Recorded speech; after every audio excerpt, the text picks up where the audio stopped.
Memang posisi PDIP setelah kalah Pilpres itu memang agak rumit. Saya selalu menyebutnya ini semacam pemenang tanpa mahkota. Padahal kita tahu menang pileg itu tidak gampang. Tapi dalam sistem presidensialisme, multipartai ekstrim seperti Indonesia, pemenang di Pilpres lah yang kemudian diperhitungkan.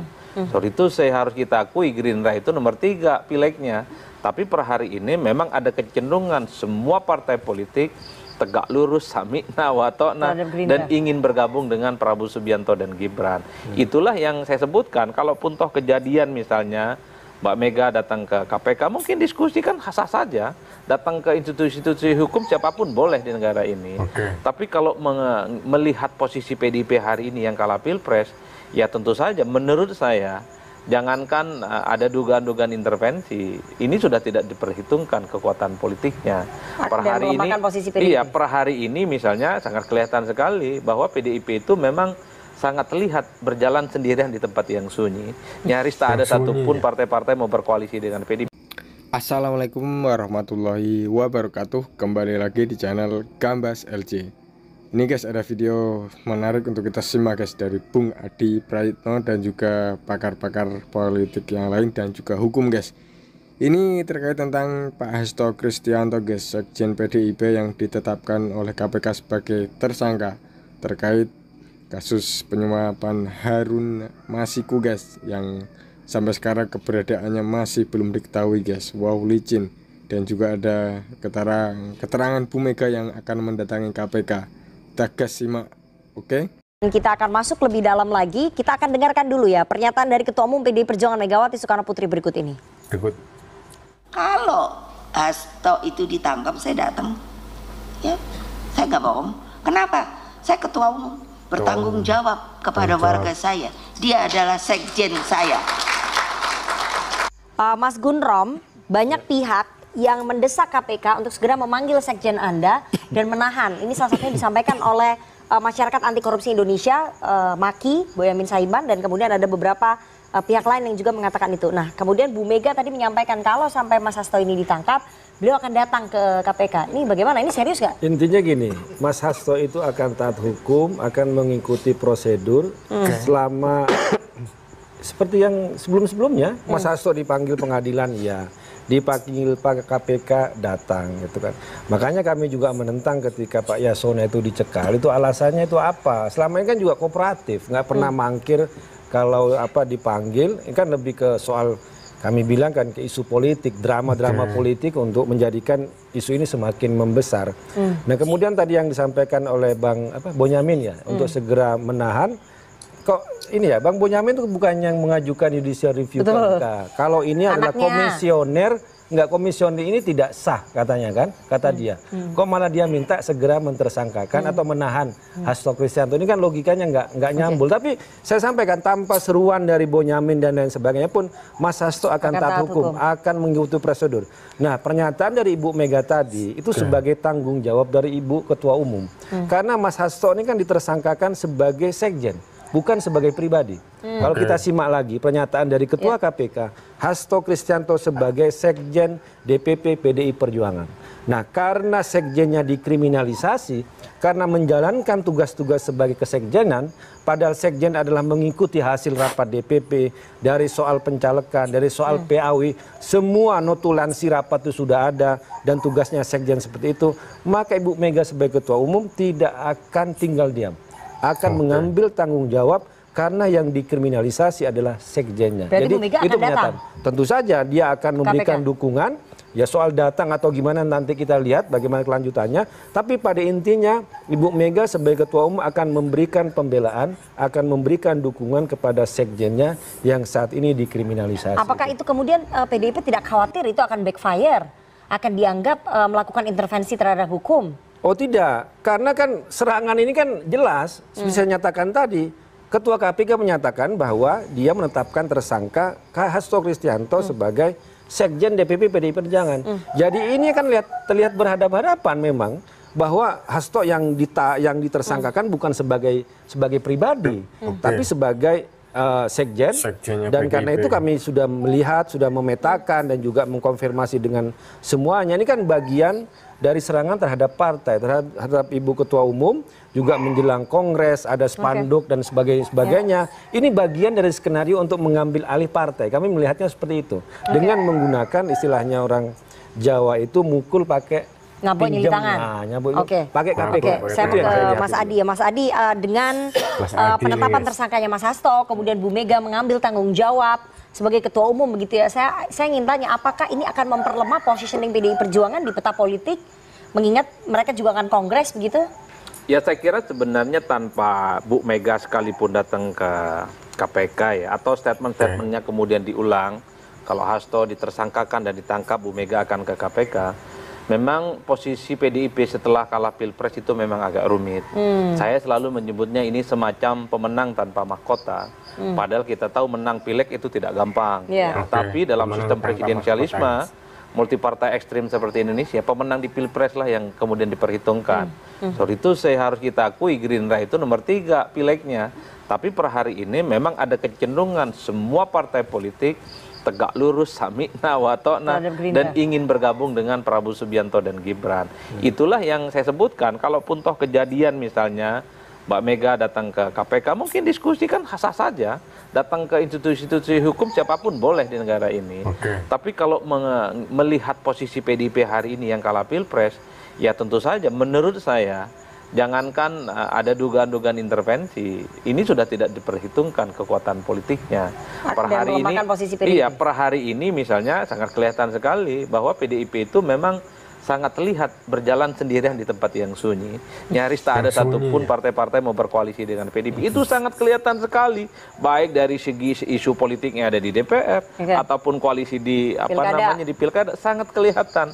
PDIP itu seperti yatim piatu. Itu sudah menunjukkan, sekalipun ada omongan dari Megawati soal datang ke KPK, bagi saya ya kekuatan politiknya tidak seperti 5 dan 10 tahun yang lalu. Oke, baik. Saya mau ke aspek hukumnya ya, Pak Ganjar. Yang pasti akan ditempuh kan pasti pra-peradilan ya. Cara hukum yang pasti akan ditempuh oleh Mas Hasto dan juga tim hukumnya adalah pra-peradilan. Peluangnya bagaimana kalau menurut Mas Ganjar? Gini ya, karena sudah tadi analisis politiknya ya, dan memang kalau kita mau lihat aspek-aspek politiknya di dalam hukum, memang tidak bisa dipisahkan secara utuh ya. Karena bagaimanapun itu harus dipertimbangkan. Kalau bahasa saya gini, penegak hukum itu tidak boleh berpolitik, tapi tidak boleh buta politik. Gitu. Jadi harus paham situasi ya. Kalau bicarakan menurut saya 50-50. Kenapa 50-50? Karena PDIP sebagai penguasa itu punya riwayat keberhasilan pra-peradilan yang menjadi tonggak presiden pada kasus Pak Budi Gunawan. Iya gitu, betul, ya. 2014. Jadi saya pikir wah ini kalau menggunakan skenario seperti yang dilakukan tempo hari, bukan tidak mungkin Pak Hasto bisa menang. Gitu ya. Nah masalahnya saya nggak tahu dulu skenario-nya bagaimana, itu dia yang saya nggak tahu. Pada saat itu kan PDIP masih berkuasa. Masih berkuasa. Dan nggak ada hubungannya, saya harus klarifikasi, nggak ada hubungannya antara Pak Budi Gunawan dengan PDI Perjuangan. Itu Pak. Jadi jangan dianggap bahwa ketika beliau menang dalam pra-peradilan berarti ada pengaruh PDI Perjuangan, itu tidak ada. Tidak ada. Itu lagi-lagi sangkut pautkan dengan masalah politik gitu kan. Gini, PDIP bisa bilang tidak ada ya. Tapi orang menilai bahwa ada kaitan, bahwa ada hubungan tertentu gitu. Ada hubungan dekat. Hubungan kedekatan gitu ya. Kan kita juga lihat di media sosial sering beredar dulu Pak Jokowi, Bu Mega, ada Pak Budi Gunawan di situ ternyata gitu ya. Itu kan bukan sesuatu yang bisa kita hilangkan begitu saja. Saya mau sekali membenarkan yang seperti Mas Guntur Omli bilang, tidak ada hubungan gitu ya, tidak ada hubungan. Karena supaya hukum dan politik ini berjalan sendiri-sendiri aja nih, saling menguatkan, maunya kan begitu. Tapi faktanya, apa yang mencederai hukum selama ini politik. Apa yang membuat kepastian hukum luntur, kepentingan politik. Faktanya begitu. Oke, baik. Jadi peluangnya 50-50 ya. 50-50. Kalau menurut Mas Ganjar, tapi dengan posisi politik PDI Perjuangan yang sekarang ini belum tentu. Ya, bahkan dengan posisi politik yang tadi Mas Adi bilang sudah lemah, menurut saya masih 50-50. Masih 50-50. Masih 50-50. Masih 50-50. Jadi peluang hukumnya masih cukup besar lah, bahkan dalam posisi politik yang lemah. Oke, baik. Terakhir ke Mas Ronald, Anda sebagai mantan penyidik KPK, apa mungkin saran yang bisa disampaikan ke para penyidik yang sekarang untuk menghadapi nanti gugatan pra-peradilan Ya, kalau saya sih rasa berani aja ya melanjutkan perkara ini karena sudah beraninya Pak Ketua KPK Pak Setio buat mengungkapkan tersangka baru ya. Jadi sudah media sudah tahu dan bahkan juga netizen juga para masyarakat sudah mengetahui tersangka baru ini. Ya kita tinggal menagih aja janji KPK tersebut ingin menyelesaikan perkara Harun Masiku ini sampai seperti apa. Tadi setuju juga apakah setelah ini juga coba selesaikan cari Harun Masiku sampai dapat. Coba juga kita panggil semua yang berhubungan. Tadi udah beberapa langkah juga dilakukan seperti pencekalan Pak Yasona ya yang dulu sebagai Kemenkumham ya. Dan saya ingin tanya ya sedikit ya, apa sih sebetulnya dugaan perannya Pak Yasona di sini sebagai pada saat itu Menteri Hukum dan HAM, ada dugaan membantu melarikan Harun lewat imigrasi? Ya kita nggak bisa kasih bocoran gitu. Bukan, kita nggak bisa menyingkapi juga ya. Memang arahnya ke situ ya. Bisa jadi seperti itu ya yang diinginkan oleh penyidik KPK saat ini ya. Jadi ada pada saat itu kan beliau menjabat sebagai Menkumham ya. Jadi mau coba digali seperti itu. Tapi tidak, kan saat ini KPK tidak mempertersangkakan Pak Yasona ya, hanya mencekal agar tidak keluar. Jadi menjaga kita salah satu pencekalan aja tujuannya buat tidak terjadinya penghilangan barang bukti atau juga melarikan dirinya seorang yang diduga punya keterangan yang bisa meyakinkan ya. Dan bisa jadi saat ini Pak Yasona sebagai saksi kan, ya kita tahu juga mungkin itu strategi KPK atau juga strategi penyidik yang ingin ditindaklanjuti lebih dalam. Jadi kita pesan saya sih ya udah berani aja, udah terkaduhung lah kasarnya, udah terlanjur buat melanjutkan. Ini KPK kalau alat buktinya nggak kuat di pra peradilan bisa kalah loh. Bisa kalah, dan saya juga dukung tadi kalau misalnya dari Pak Guntur untuk ini salah satu kriminalisasi dan semacamnya, silakan aja melalui tempuh dengan jalur pra peradilan tersebut. Bisa juga seperti itu. Terima kasih, Pak. Akan pra peradilan kan? Nanti itu akan disampaikan oleh tim hukum. Udah ada kana-kananya masing-masing ya. Kita harus jeda terlebih dahulu. Oke guys, alhamdulillahirrahmanirrahim, itu tadi yang didiskusikan atau yang ditanggapi oleh pakar-pakar kita yang berada di sana guys. Ada 4 guys, salah satunya juga ada Bung Adi Prayitno dan juga ada Bung Romli guys sebagai pembicara PDIP guys, dan juga ada pakar hukum dan juga ada siapa tadi guys, penyidik KPK lah guys. Ini membahas tentang kasus Harun Masiku yang menyeret Pak Hasto Kristianto sebagai sekjen PDIP guys. Dan ini ada apa ya, keterlibatan atau apa-apanya lah guys. Dan ini masih apa ya, menempuh jalur hukum guys, yang akan peradilan guys, sama-sama akan mengumpulkan bukti untuk saling menguatkan guys. Dan juga ini masih belum juga diketahui guys posisi Harun Masiku guys. Wow, licin juga guys.